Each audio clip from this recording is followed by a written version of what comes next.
Let's look at some hard Italian-style cheeses today on Cheesematters, starting with the legendary Parmigiano Reggiano.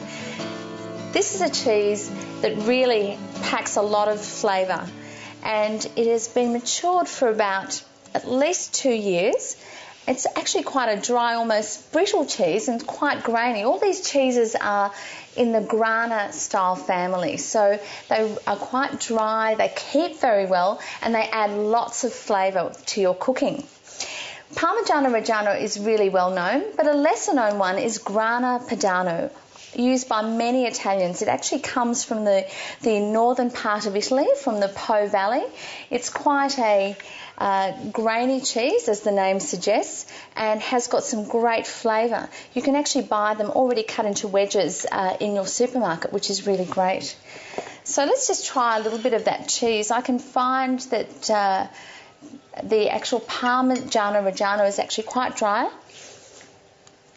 It's sweet and it's nutty. It's got quite a lot of depth of flavour and that little bit of grainy crystals, which is quite nice to crunch on. And the Padano's also got a sweetness. It's a little bit more mellow in flavour, but really it's not going to clash with my cooking, so I really love to use that as well. Some Australian Parmesan, which is a much fresher style of cheese. It has a bit more of a zesty flavour. You can see it's quite creamy, and I just find that's got a little more tang to it. So there's cheeses for everyone when you're looking at this particular style, depending where you're purchasing them. And they can all be used in the recipe I'm making today. There's a couple of other varieties here. I have a Romano and also a Pecorino. This range of cheese, again, is characterised by being grainy and brittle, but very good to grate.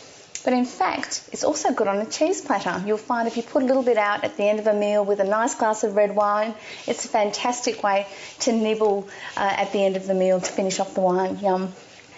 If you have some Parmesan and some pasta and a little bit of tuna in the cupboard, you've always got an easy meal, and you'll love this Tuna and Avocado Penne.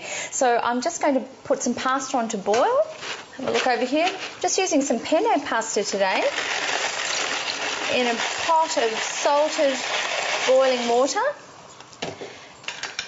And penne pasta actually gets its name for the shape of it, which is, it's actually like a quill, which is the penne is the Italian name for a quill.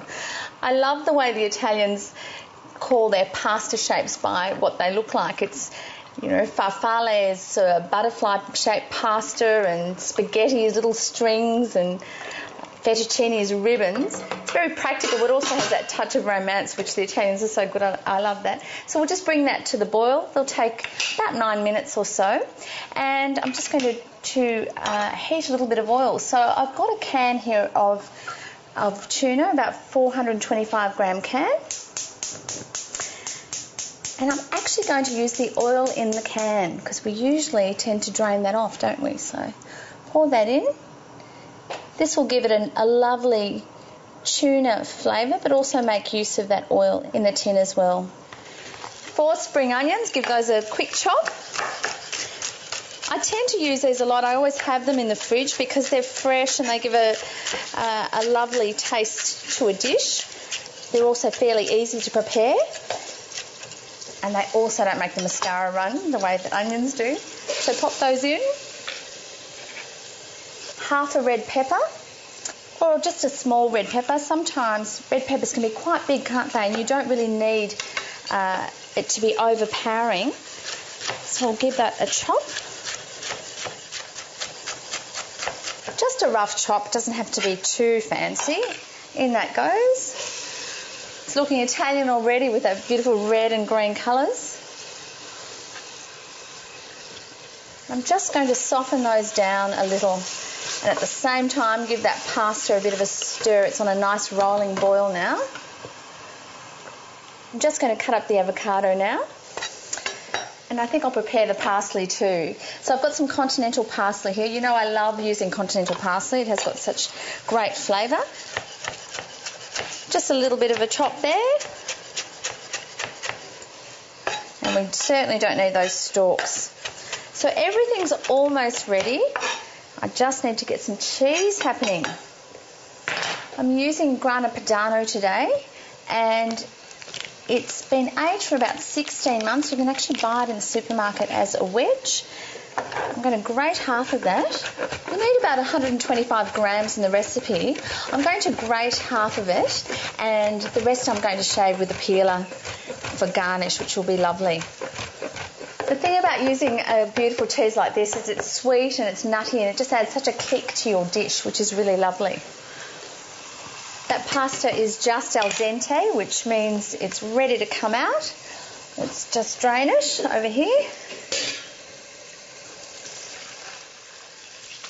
So just to drain, I'm leaving some of the moisture in there, and we'll toss that in together with the tuna.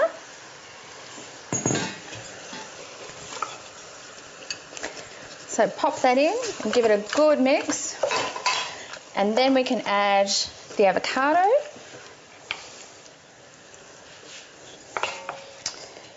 And a little bit of the parsley, and give it just a lovely mix all the way through.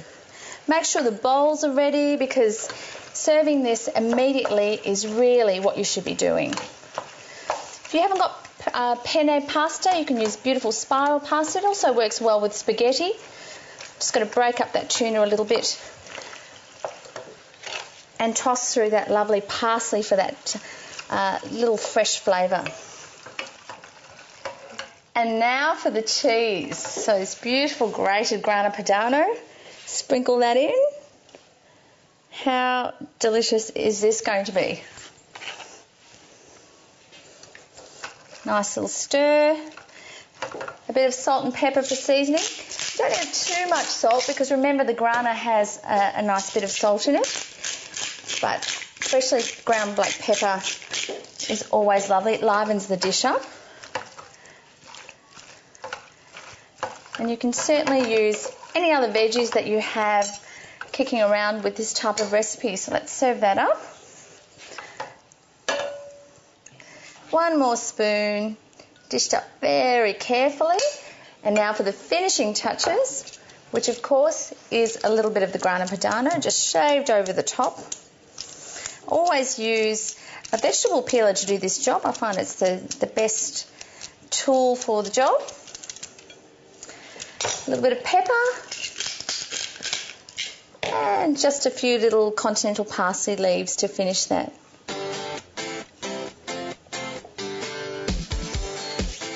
That's going to be delicious, a really nice, quick and easy meal for everyone. For more information on cheese, go to cheesematters.com.au, your complete guide to cheese.